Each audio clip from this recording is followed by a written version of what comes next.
I feel like sometimes you just need to stop reading mainstream literature and read books that are just nonsensical and bizarre. And I'm not talking about nonsensical and bizarre in an intellectual way. I'm talking about weird books. Books that are so weird that you almost don't get the point, and sometimes there might not even be a point. In today's video, I'm going to be talking about 5 such weird books that will probably remind you of that one Jughead monologue from Riverdale. In case you haven't noticed, I'm weird. I'm a weirdo. I don't fit in, and I don't want to fit in. Have you ever seen me without this stupid hat on? That's weird. Anyways, welcome back to another video. My name is rupkathabhattacharjeeofficial and you're watching my channel where I talk about books very rarely because I post a video and then I disappear for months, and then when the mood strikes me again I reappear to make more videos. Anyways, with the introduction out of the way, let's talk about the first book on this list, which is The Meat Market by Marshall Alam, that has been translated from Bengali into English. This underrated book is a collection of short stories and a novella, all of which are incredibly weird to say the least.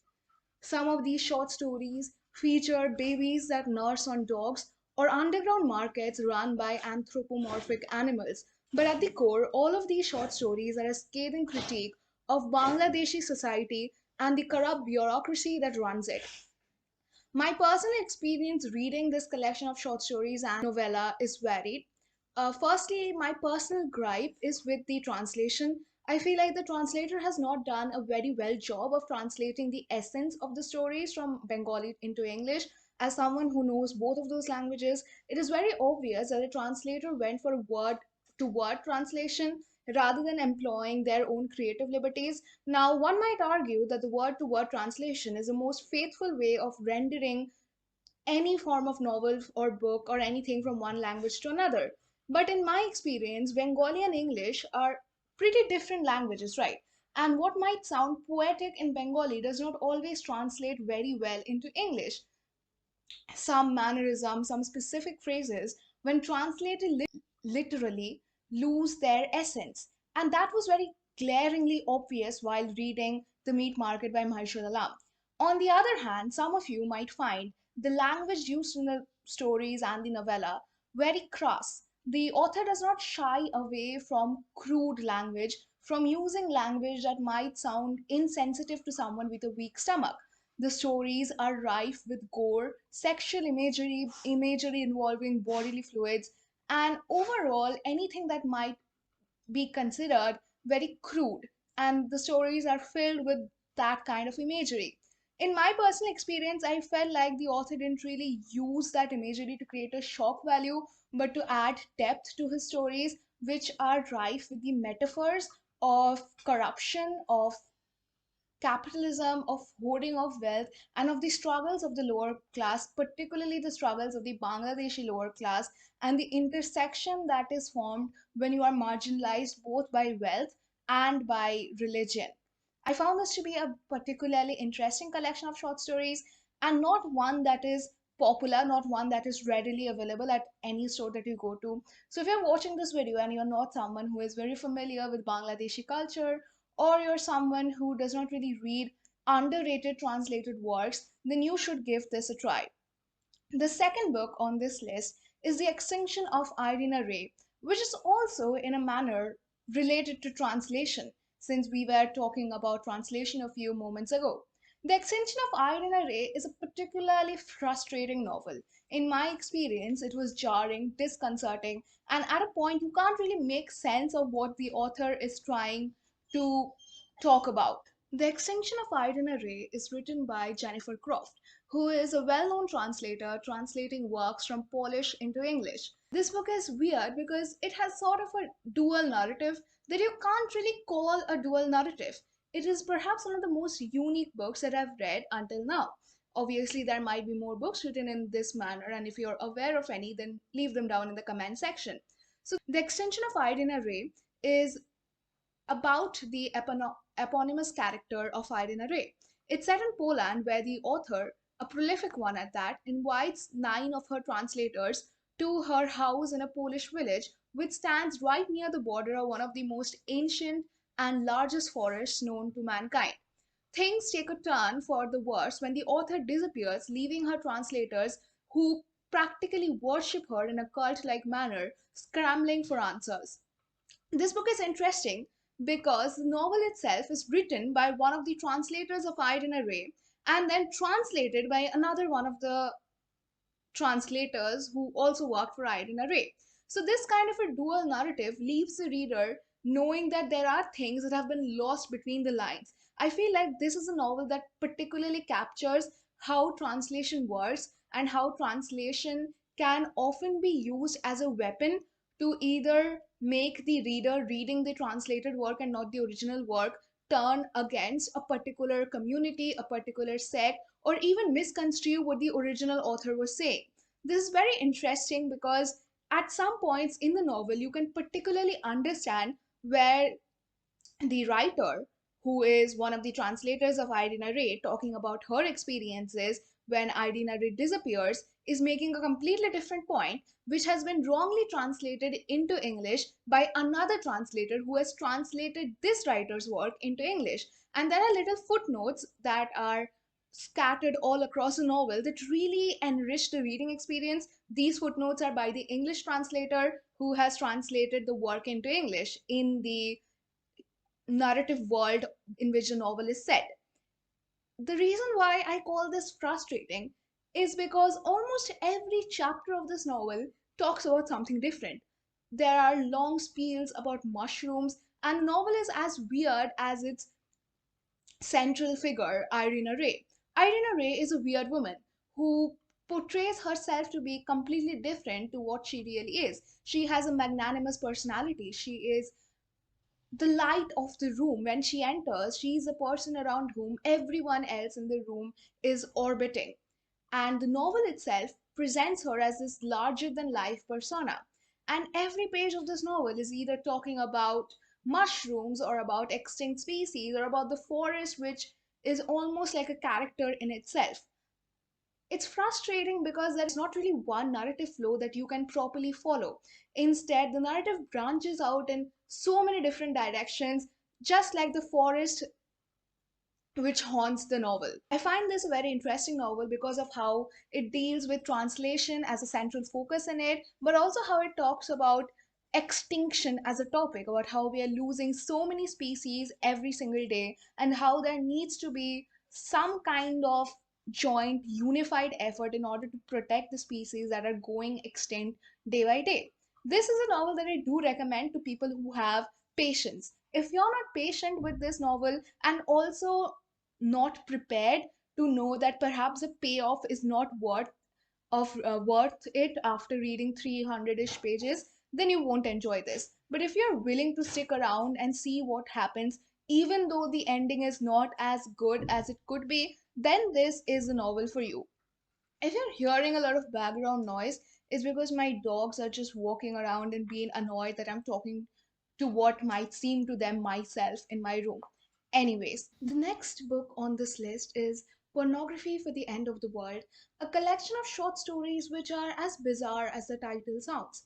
Here, the stories range from men getting premonitions of an apocalyptic future that they cannot prevent to cults that make disabled people undergo mysterious rituals for the end goal of eternal life. Now, this is a collection that I have a negative viewpoint of. Unlike the meat market, which employs crass humor and crude imagery to make an intellectual point, I feel like this collection of stories uses the same devices just for shock value rather than using them to make a point. The author themselves is disabled, so disability is the central focus of some of the stories that are present here, and those stories were the highlight of this collection, but the other stories kind of fall flat, and at a point the gore and viscera and bodily imagery really wears off, and the reader might not feel like continuing without being utterly disgusted. But then again, just because I have a negative viewpoint of this novel doesn't mean that I do not feel like this is a novel worth reading. I would say if you're in the mood for something disgusting, give it a try, because this is set in a post apocalyptic, post punk kind of genre which mixes different forms of horror to create its own unique place in the genre of horror, if I might say so myself. This is a collection worth exploring. And if you give it a try, you might find a diamond in the wild and come out of it with something useful. I did not particularly, but you might. And this is one of those weird novels which you might just read to entertain yourselves. And you won't really find yourselves being bored by this collection, but you also won't find yourselves being enlightened by this collection.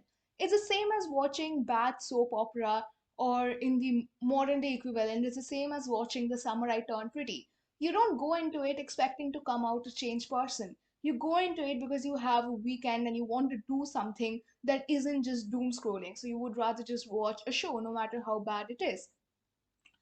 Then again, just because I'm talking about a novel or a book or its story on this channel does not mean that I'm endorsing it or even recommending it. I'm just sharing it with you because I've read it and I feel like you could also give it a try. Alright, the next novella on this list is The Salt Grows Heavy. And I'm not even sure what happened in that novella. I'm still not sure. I read it in like half an hour on a Sunday morning when I had nothing better to do, and I still don't understand what happened here. It's a novel from the perspective of a mermaid like creature whose children have consumed the entire kingdom of her husband. And she has ventured out on a journey with a plague doctor, and that journey involves a pit stop at a cult which has resurrection and necromancy as their side hobby. It's a very interesting premise which is not expanded upon at all. If you're going into this novella expecting world building or anything really fantastical, you will not get it. But if you go into it looking for a good time filled with immersive, beautiful prose and extremely good writing, then you will have a great time. I had a great time as someone who really enjoys purple prose, and poetic writing. This is extremely well written. Novella flowed extremely well, even for something as short as like 50 to 70 pages. It was an extremely self contained narrative that left you feeling satisfied and also interested in knowing more. Very few novellas can leave you feeling like that. Some novellas make you ache for more to the story because they are not self contained narratives, but rather a stone in a pool of water. But some novellas can make you interested and engrossed in the characters and the story it is trying to tell, while also delivering a self contained, satisfying narrative. And I feel like The Salt Grows Heavy does that extremely well. But if you're going here for plot, there's no plot. There is a plot, but you don't really expect to know what is going on. I feel like this is perfect for people who love Gideon the Ninth, and also perfect for people who really liked the entire structure and plot of Gideon the Ninth but hated the writing style. The Salt Grows Heavy is probably the perfect match for you. I personally rated this 4.5 stars out of 5 because of the writing. The writing is beautiful, it's immersive, it's atmospheric. When you read it, you almost feel sucked into the story that is going on. Honestly, I am looking forward to reading more from this writer. I am I would hope to read more novel length fiction from this writer, because simply because their writing style is excellent and they could be called a master of their craft. Anyways, the next book on this list is Tell Me I Am Worthless. Now, this is perhaps the most popular book on this list. If you're online in literary circles, then you've probably heard of this one. Tell Me I'm Worthless draws inspiration from The Haunting of Hill House by Shirley M. Jackson, and that inspiration is extremely obvious. It is almost co opting the metaphor of The Haunting of Hill House, where the house itself is a metaphor for ostracization, alienization of women, especially women who do not conform to social norms from society, the a critique of the American nuclear family structure, etc., etc. Here, the house is co opted as a metaphor for fascism and the rise of fascism that disproportionately affects transgender women in the United Kingdom. The story is told from the perspective of two characters whom we are initially introduced to as women, and these two women have very different views on transgender rights. One of them is a transgender woman, the other is a trans exclusive radical feminist. In the past, they were deeply connected, but An incident with the house has led them to be completely estranged and on different ends of the political spectrum.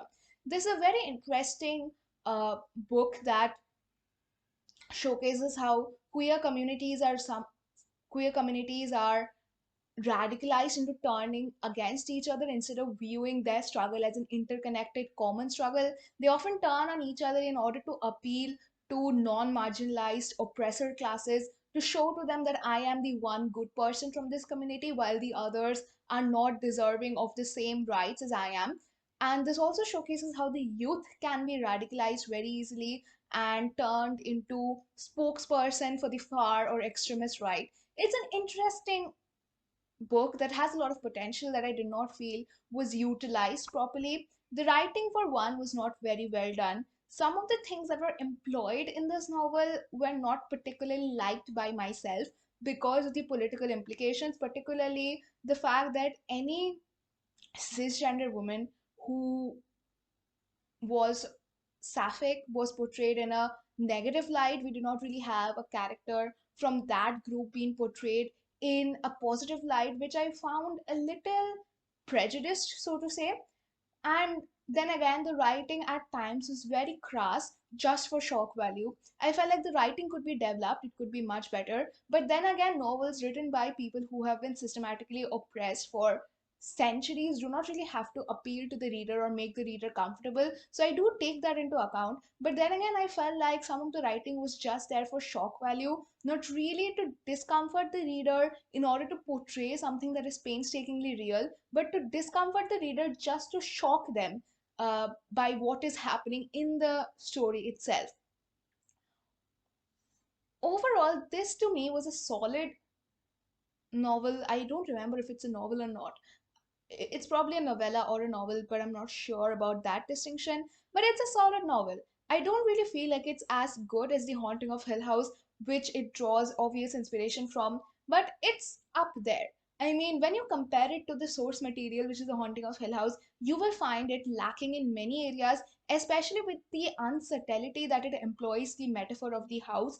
The unsubtlety is glaringly obvious. It's almost as if the writer did not expect the readers to come in with the reading comprehension to comprehend what they were trying to say, which is not the case in The Haunting of Hill House, where the metaphor is nuanced and it's layered into the story. It's almost woven into the story. But here you won't find the same case. But it's a story worth reading. I feel like it's a very important story given the current situation in the United Kingdom when it comes to transgender rights. And overall, for me, it was 3 out of 5 stars. I have known many people who have rated it much higher, who have enjoyed reading it a lot. But as someone who is a bit hard to please, it it's average to me. But it's a novel that you should definitely try reading. Anyways, these were the 5 weird books that I wanted to talk about in today's video. If you're reading between the lines, the weird book thing is just made up. I just wanted to make a video and talk about the 5 books that I have read recently or that I wanted to discuss on my channel.